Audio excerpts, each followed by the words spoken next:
दूसरे की मुलाकात प्यार में बदल गई।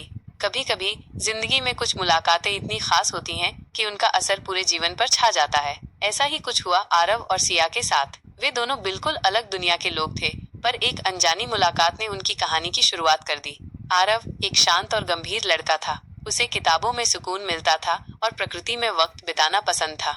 दूसरी ओर सिया एक चुलबुली और जिंदादिल लड़की थी। उसे हर छोटी बात में खुशी ढूंढने की आदत थी। उनकी पहली मुलाकात एक कॉमन फ्रेंड की बर्थडे पार्टी में हुई। आरव को भीड़ और शोर से नफरत थी, इसलिए वो बालकनी में अकेला खड़ा था, चुपचाप रात के आसमान को देख रहा था। तभी सिया ने उसे देखा। उसने सोचा, ये लड़का इतना शांत क्यों है। सिया मुस्कुराते हुए उसके पास गई और बोली, क्या यहाँ की हवा कुछ खास है? आरव ने हल्की सी मुस्कान के साथ जवाब दिया, यहाँ कम से कम शोर तो नहीं है। सिया उसकी बात पर हंसी और वहीं बैठ गई। फिर बातों का सिलसिला शुरू हुआ। किताबों से लेकर जिंदगी के सपनों तक दोनों ने एक दूसरे को समझना शुरू किया। उस रात उन्हें एहसास हुआ कि उनकी सोच में कहीं न कहीं समानता थी। इस मुलाकात के बाद दोनों का मिलना बढ़ने लगा, कभी कॉफी शॉप में तो कभी बुक फेयर में।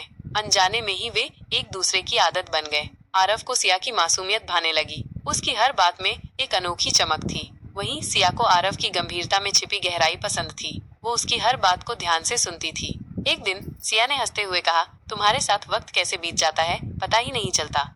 आरव ने धीरे से जवाब दिया, शायद क्योंकि तुम वक्त से ज्यादा प्यारी हो। उस पल में दोनों की आंखों में एक अलग सी चमक थी। ये वो एहसास था जो सिर्फ दो दिलों को समझ आता है।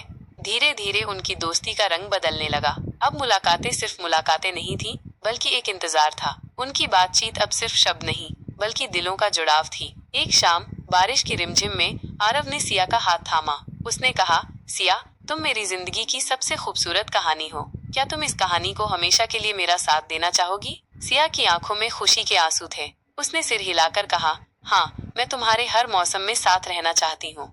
इस तरह एक छोटी सी मुलाकात प्यार में बदल गई। ये प्यार धीरे धीरे उनके दिलों में उतरा और हमेशा के लिए बस गया। क्योंकि सच्चा प्यार अक्सर शोर में नहीं, बल्कि उन चुप मुलाकातों में जन्म लेता है, जहाँ दो दिल बिना कहे एक दूसरे को सुन लेते हैं।